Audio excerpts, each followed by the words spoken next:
South ఇండియాలోని అతి తక్కువ ధరలకి రత్నాలనందించే ఏకైక సంస్థ 6JVR. Welcome to Suman TV. నేను మానస. జనసేన పార్టీ అధ్యక్షులు power star Pawan Kalyan latest movie Harihara Veeramallu release కి సిద్ధంగా ఉంది. జూలై 24న ఈ సినిమా బహుభాషగా మన ముందుకు రాబోతోంది. మరి ఈ సినిమాని జనసేన పార్టీ కావచ్చు, లేదంటే సనాతన ధర్మం కావచ్చు కాపాడుతుంది అనుకోవచ్చా? అసలు ఏంటి ఈ సినిమా పైన టాక్ మనం డిస్కస్ చేద్దాం. మనతో పాటు ఉన్నారు ప్రముఖ political and movie analyst Chandu Srinivas గారు. వారితో మాట్లాడదాం. చందు శ్రీనివాస్ గారు, నమస్తే అండి. నమస్కారం అండి.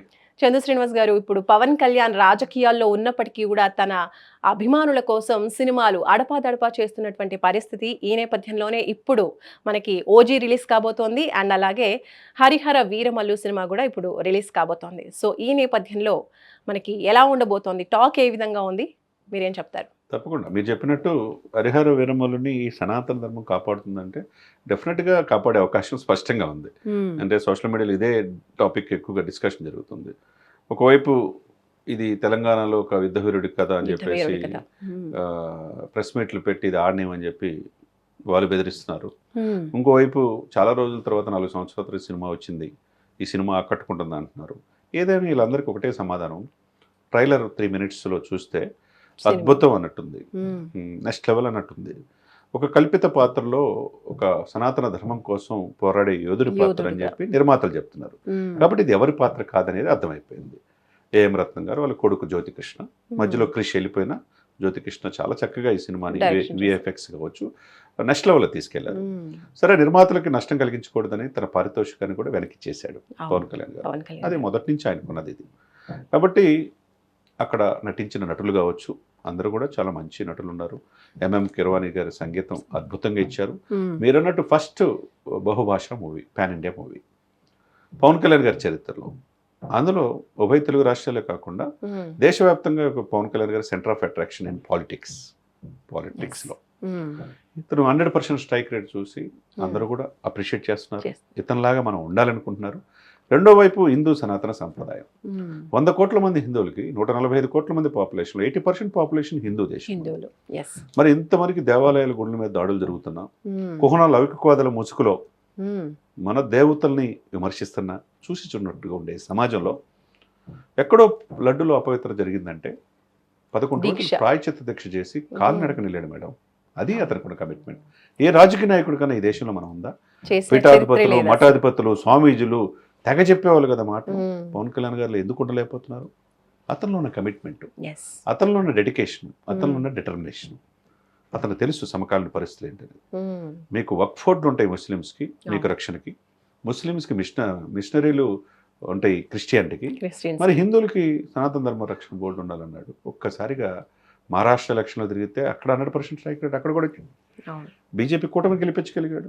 ఢిల్లీ వెళ్ళినా, ఒకవైపు తమిళనాడు వెళ్ళినా, తీర్థయాత్రలకు అఖిలానందన్ వాళ్ళ కుమారుడితో వెళ్తే పుణ్యక్షేత్రాలు బ్రహ్మరథం పడుతున్నారంటే ఎందు చూసినా దక్షిణ భారతదేశంలో ఎక్కడ చూసినా పవన్ కళ్యాణ్ యొక్క చరిష్మా రోజు రోజుకు పెరుగుతుంది. ఒక రాష్ట్రానికి పరిమితం గల ఈ దేశవ్యాప్తంగా నేషనల్ పొలిటికల్ స్టార్గా అయ్యాడు. కాబట్టి ఈ సినిమా యూపీలో కూడా pre release event చేస్తున్నారంటున్నారు. Yogi Adityanath వస్తారంటున్నారు. ఇక్కడ హైదరాబాద్లో చేస్తారు, ఇక్కడ రేవంత్ రెడ్డి గారు వస్తున్నారంటున్నారు. తిరుపతిలో చేస్తున్నారు, చంద్రబాబు నాయుడు గారు వస్తారంటున్నారు. ఢిల్లీలో మోదీ గారు కూడా ఈ సినిమా చూసే అవకాశం ఉందంటున్నారు. మరి ఇవన్నీ కూడా అందులో ఎన్డీఏలో కీలకమైన పాత్రలు ఉన్నాడు కాబట్టి ఈజ్ అ ట్రబుల్ షూటర్. ఈ పవన్ కళ్యాణ్ గారు తుఫాన్ అనేది సాక్షాత్తు ప్రపంచ దేశాలు మనల్ని పొందే మోదీ గారు అంటున్నప్పుడు ఈ సినిమాలో ఏం ఉండబోతుంది? అందులో ఆయన మార్షల్ ఆర్ట్స్ వచ్చు, నటనలో ఒక యుద్ధవీరుడు పాత్రలో, మొఘలను ఎదిరించే యుద్ధవీరుడు పాత్రలో ఆయన పోషిస్తున్నాడు. కాబట్టి డెఫినెట్గా సినిమా అద్భుతంగా ఉంటుంది. చరిత్ర అనేది చెరిపేస్తే చెరిగిపోదు. బట్ డెఫినెట్గా చూపించబోతున్నారు మంచి సినిమా. కాబట్టి నార్త్ ఇండియన్స్లో కూడా ఈ సినిమా ఎలా ఉండబోతుంది? చాలా 2 సంవత్సరాల తర్వాత వస్తున్నాడు. డెఫినెట్గా ఒకవైపు అభిమానులు అందరూ కూడా వెహికల్తో ఎదురు చూస్తున్నట్టుగా ఈ సినిమా చూస్తున్నారు. ఎన్ని అవరోధాలు ఎదురైనా, ఎంతమంది ఈ సినిమాను ఆడనేమని బెదిరించినా, ప్రెస్ మీట్లు పెట్టినా, ఈ సినిమాలో ఏముంటుంది లేని అనుకున్నా ఈ సినిమా చరిత్ర సృష్టించబోతుంది అనేది ట్రైలర్ని బట్టి అర్థమవుతుంది. కాబట్టి ఒకవైపు హిందూ సనాతన సాంప్రదాయం డెఫినెట్గా ఈ సినిమాని ఎత్తుకుంటారు, ఈ సినిమాని మోస్తారు. డెఫినెట్గా తెలుగు ప్రేక్షకులే కాకుండా నార్త్ ఇండియన్లు అందరూ కూడా మోస్తారు. తెలుగు, తమిళం, మలయాళం, కన్నడం, హిందీ భాషల్లో వస్తుంది. కాబట్టి చరిత్రలో నిలిచిపోయే సినిమాగా హరిహర వీరమల్లు ఉండబోతుంది అనేది స్పష్టంగా మనకు కనపడుతుంది. ఇప్పుడు పవన్ కళ్యాణ్ ఫ్యాన్స్ కూడా తెలుగు ఇండస్ట్రీ నుంచి స్ప్రెడ్ అయిపోయారు, వరల్డ్ వైడ్ అయిపోయారు. కాబట్టి డెఫినెట్ గా, ఎందుకంటే ప్రపంచవ్యాప్తంగా ఉన్నారు ఆయనకి అభిమానులు. yes. ఒకవైపు చూడండి, ఒక చరిత్ర మన తెరమరుగైన చరిత్రని చూపించే ప్రయత్నం ఇది జరుగుతుంది. ఇంకొక వైపు ఓజీ ఒరిజినల్ గ్యాంగ్స్టర్ లో Yes. అది కూడా సెప్టెంబర్ రిలీజ్ అంటున్నారు. ఇంకొక వైపు వస్తుంది భగత్ సింగ్, అది కూడా. అంటే ఎవరైనా ఒక్క దాంట్లో ఒదిగిపోతారు, ఒక దాంట్లో సక్సెస్ అవుతారు. ఈయన రెండు కాళ్ళు, ఒకవైపు రాజకీయ సినిమాలు ఏదైనా చేయగలనేది చూపిస్తున్నాడు. దానికి తగ్గట్టుగానే సినిమా ముందుకెళ్తుంది. ఎక్కడికి వెళ్ళినా ఒరిజినల్ గ్యాంగ్స్టర్ ఓజీ అని అరుస్తున్నారంటే, ఇప్పుడు 2024-25 చూసుకుంటే 25-26 చూసుకున్నా కానీ పవన్ కళ్యాణ్ గారి నామమే, ఆ నామస్మరణే వినపడుతుంది. రైట్ చందు శ్రీనివాస్ గారు, thank you so much for you analysis అండి. సో జూలై 24న పవన్ కళ్యాణ్ గారి prestigious movie Harihara Veeramallu release అయిపోతుంది, పాన్ ఇండియా మూవీగా. సో చూడాలి, అప్పటి వరకు కూడా మనం వెయిట్ చేయాల్సిందే సినిమా ఎలా ఉంటుంది అనేది. Let's watch.